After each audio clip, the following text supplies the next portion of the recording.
Hi, അസ്സലാമു അലൈക്കും.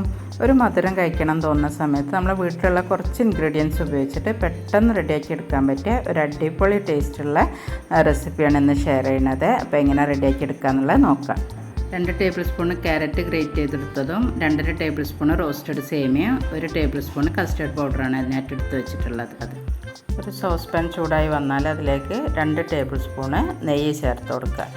ആദ്യം നമുക്ക് ഈ ഒരു ക്യാരറ്റ് നമ്മൾ ഗ്രേറ്റ് ചെയ്തെടുത്ത് വെച്ചിട്ടുള്ള ഈ ക്യാരറ്റ് നന്നായിട്ടൊന്ന് ആ നെയ്യിൽ വഴറ്റിയെടുക്കണം.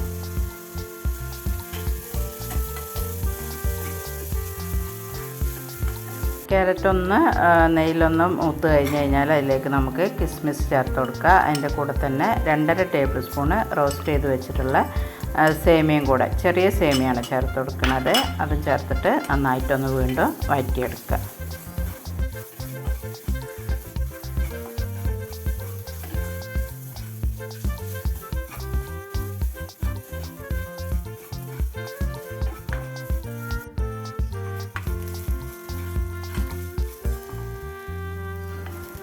അപ്പോൾ നമ്മൾ ചേർത്തെടുത്ത ക്യാരറ്റിൻ്റെ ആ ഒരു റോ ടേസ്റ്റൊക്കെ ഒന്ന് മാറിയിട്ടുണ്ട്.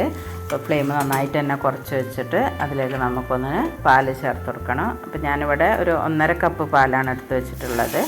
അത് ചേർത്ത് കൊടുക്കുക.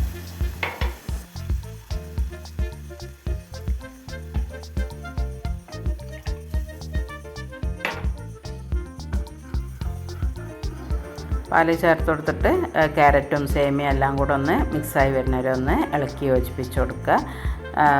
വീണ്ടും നമുക്ക് അതിലേക്ക് ഒരു 1.5 കപ്പ് വെള്ളം കൂടാണ് ചേർത്ത് കൊടുക്കണത്. ആ പാലെടുത്ത സെയിം കപ്പിൻ്റെ അളവിൽ തന്നെ 1.5 കപ്പ് വെള്ളം കൂടെ ചേർത്ത് കൊടുക്കുക. നന്നായിട്ടൊന്ന് ഇളക്കി യോജിപ്പിച്ചിട്ട് ഒന്ന് തിള വരുന്നവരെ ഒന്ന് വെയിറ്റ് ചെയ്യുക.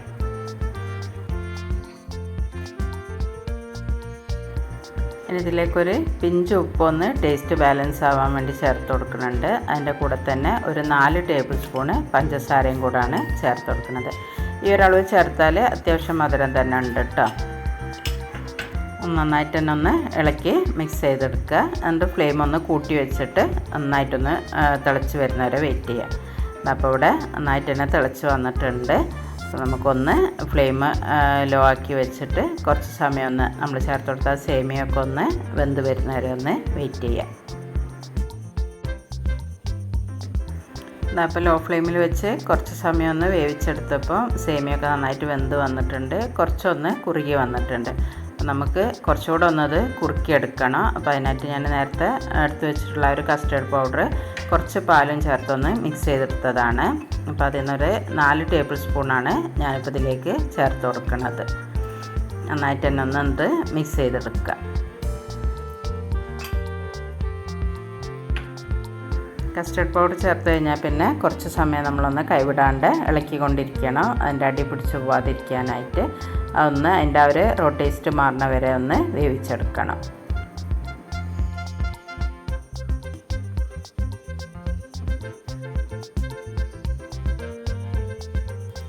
അപ്പോൾ കസ്റ്റർഡ് പൗഡറൊക്കെ നന്നായിട്ട് തന്നെ വെന്ത് വന്നിട്ടുണ്ട്. ഇതപ്പോൾ നല്ല കുറുകി വന്നിട്ടുണ്ട്. അപ്പോൾ ഈ ഒരു സമയത്ത് ഇതിലേക്ക് ഇനി ഞാൻ ചേർത്ത് കൊടുക്കുന്നത് 1 ടേബിൾ സ്പൂണ് പാൽപ്പൊടിയും 1 ടേബിൾ സ്പൂണ് പഞ്ചസാരയും കൂടെ കുറച്ച് പാലിൽ മിക്സ് ചെയ്തെടുത്താണ്. പകരം കണ്ടൻസ് മിൽക്ക് വേണമെങ്കിലും ചേർത്ത് കൊടുക്കാം കേട്ടോ.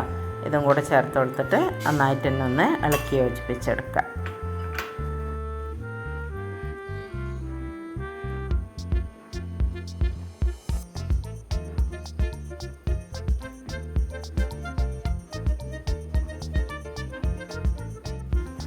രണ്ട് 3 മിനിറ്റും കൂടെ ലോ ഫ്ലെയിമിൽ തന്നെ നന്നായിട്ടൊന്ന് വേവിച്ചെടുക്കുക. അപ്പോൾ അതാ ഇങ്ങനെ ഒരു സേമിയൊക്കെ ഇങ്ങനെ മേലെ പൊങ്ങി വരുന്ന ഒരു ഇതിലെത്തിക്കഴിഞ്ഞാൽ നിങ്ങൾക്ക് ഫ്ലെയിം ഓഫ് ചെയ്യാം. ഫ്ലെയിം ഓഫ് ചെയ്തിട്ട് കുറച്ചൊരു ചൂടാറിക്കഴിഞ്ഞാൽ സേവിങ് ബൗളിലേക്ക് മാറ്റാം. അപ്പോൾ നമ്മൾ നല്ല അടിപൊളി ടേസ്റ്റുള്ള അതേസമയം ഈസി ആയിട്ട് റെഡിയാക്കി എടുക്കാൻ പറ്റിയ നല്ലൊരു പായസമാണ്. അപ്പോൾ നിങ്ങളെല്ലാവരും ഇങ്ങനെ ഒന്ന് ട്രൈ ചെയ്ത് നോക്കുക. ഇഷ്ടമായാൽ കമൻറ്റ് ചെയ്യാനും ലൈക്ക് ചെയ്യാനും ഷെയർ ചെയ്യാനൊന്നും മറക്കരുത്.